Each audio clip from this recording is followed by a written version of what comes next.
Welcome back, brothers and sisters. I am Braden. This is Langley Outdoors Academy, the place where we not only talk about what's going on in the gun world, but also how we're going to fix it together.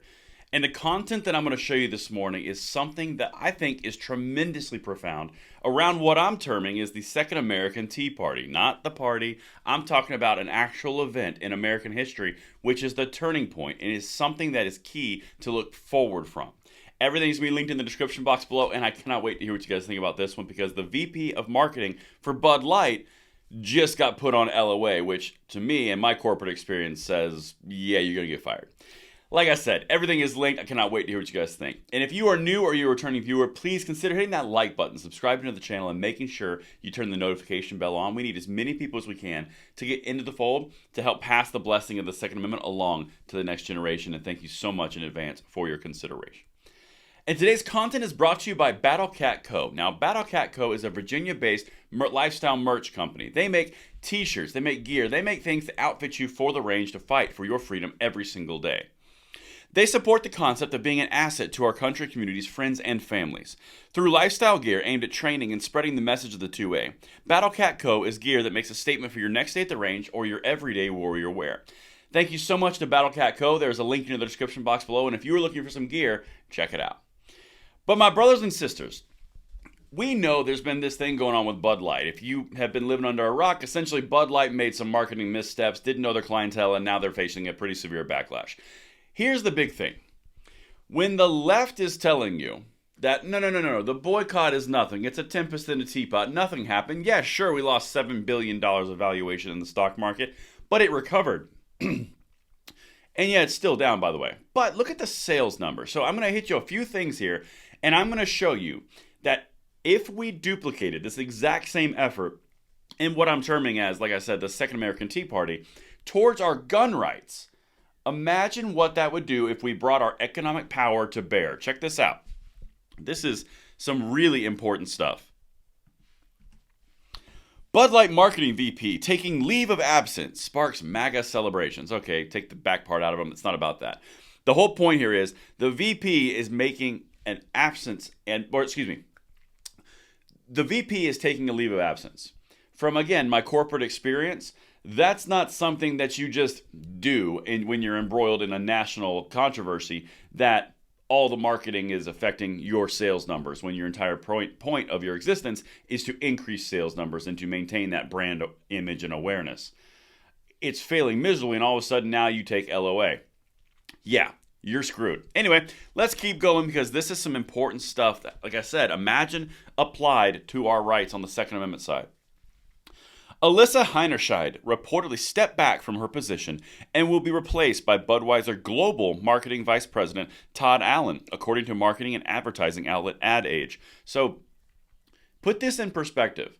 They had a VP of marketing who was responsible for all of this stuff. They were silent for about a week to a week and a half, 2 weeks. And then all of a sudden, that VP responsible for the carnage in their sales numbers has now been put on LOA, and the global marketing is stepping in. What was the title? Global Marketing Vice President. That's damage control.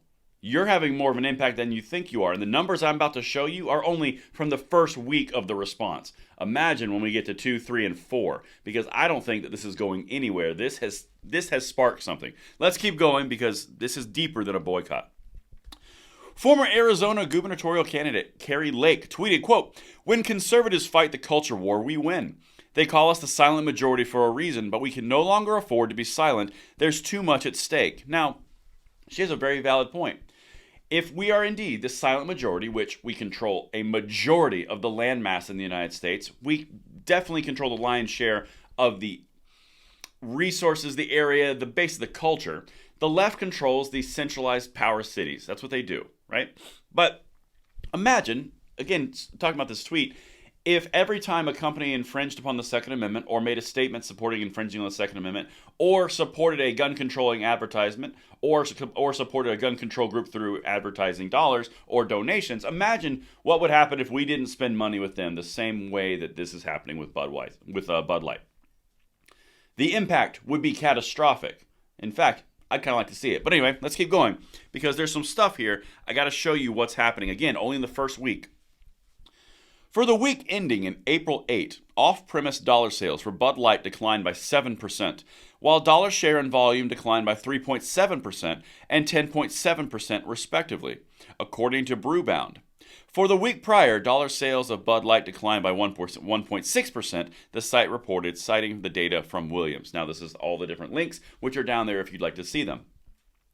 If you're talking about a 3.7 or a 10.7% decline, that's pretty bad. That's a real bad week. If that continues and that is the norm, yeah, that's catastrophic. In my own personal opinion, I think Bud Light did some serious damage to their brand awareness through their professional decisions, and now they are going to be reeling from it for a long time, particularly since you can get almost any type of beer at that price point in the market, and there's not an exclusivity element to Bud Light. Just saying. Last thing I got for you. Williams told Newsweek that while there are some interesting trends, oh yeah, you're about to be interested, all right, in the 1 week of Bud Light sales data, he said that more data points will need to be collected and reviewed to determine if the decline will become the new norm. So here's how I would honestly expect this is going to go. The damage upon the American brand image with Budweiser is going to continue. Anheuser-Busch, remains to be seen. Bud Light, it's going to continue. In fact, as the sales continue to drop, you're going to see even more of a drop in the stock market to correlate. Then, when you have quarterly numbers and you see the entire corporation's numbers being impacted by Bud Light's sales share, even if it's 5%, you're going to see a dramatic sell-off in the stock market on Anheuser-Busch, because now it's impacting the bottom line, which is what you and I have the ability to do every single day. I always say that we're fighting to pass the blessing of the Second Amendment along to the next generation. Well, a big part of that is bringing corporations to heel who are embracing the woke ideology from the Ivy League and left-wing colleges from the top all the way down. The people in these organizations are not all left as far left as these people at the top are. The left has figured out if you control the top, you control the body, and the body is what's affecting the change.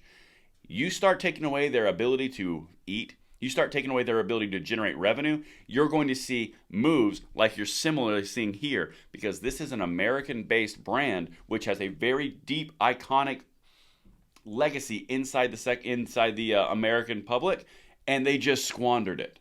And that's what I've got for you guys. I'm going to keep you updated on the Second American Tea Party. Let me know what you guys think in the comments down below, and I will see you on the next one.